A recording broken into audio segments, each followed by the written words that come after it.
seen the worst movie ever? It's called Plan 9 from Outer Space. Yeah, that's Ed Wood. It's terrible. Ed Wood? It's so bad. Okay.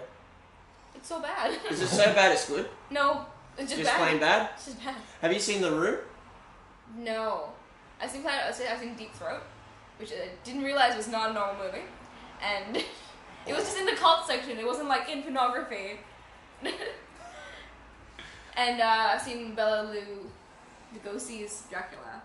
Yeah. And those are like the worst movies I've ever seen. Okay, so that's kind of like a so bad in the so bad camp as well.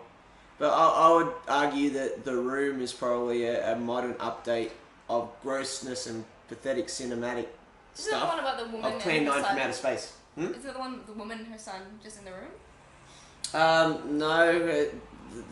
The way that the actual film transpires, the title of the film actually becomes quite arbitrary because it's a lot of things. It's a lot of shit going on. But basically, what happens, if I can just remember how the plot goes, because there isn't really much of a plot. It's just basically 2 minutes, and they stretch it out to about 1.5 hours. This woman cheats on this guy, and she does that because she's a woman. Yeah, seriously. We can cheat too. It's okay. Continue. Yeah, but just bear with me on this.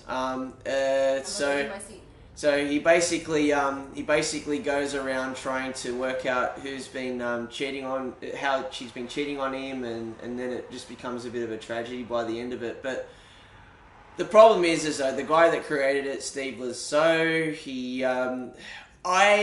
putting my tinfoil hat on, I suspect that this is actually a laundering activity for the mob.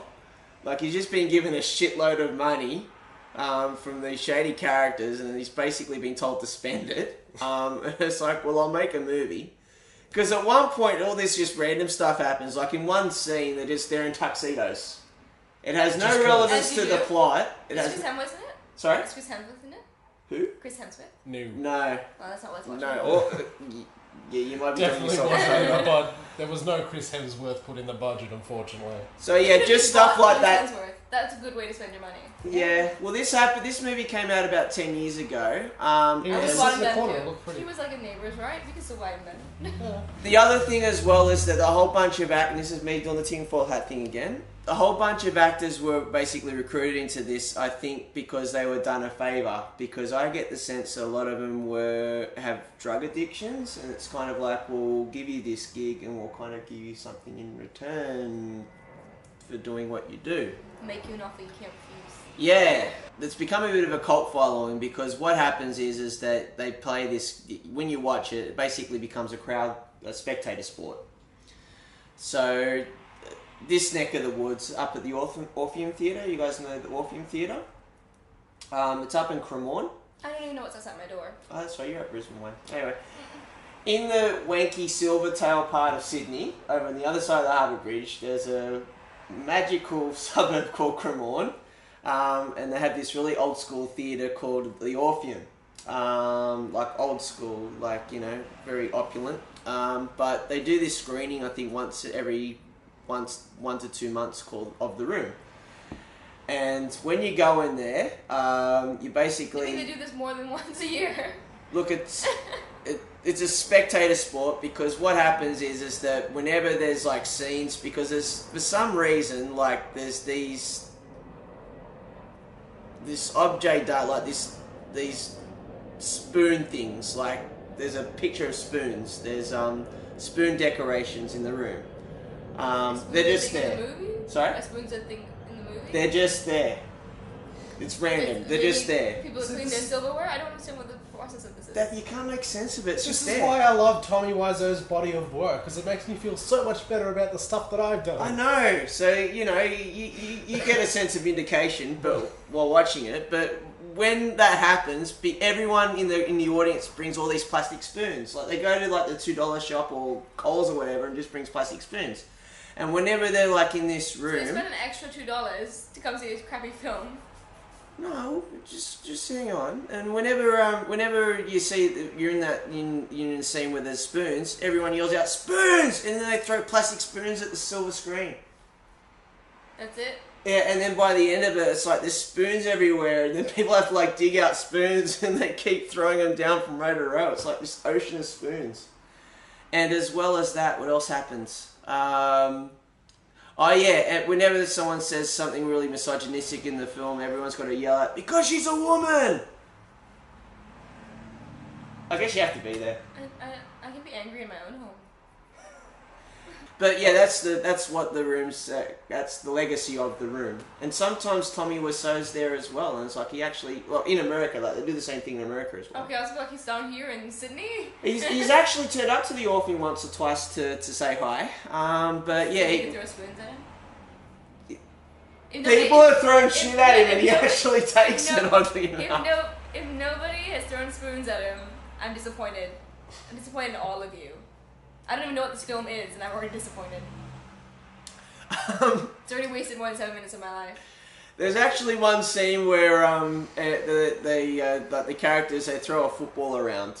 Yep. And, you know, no meaning for the plot, whatever, they just do it because they do it. It's fill up, basically. So whenever that happens, like at that time, people from the audience will go up and start throwing a football around, like in front of the screen.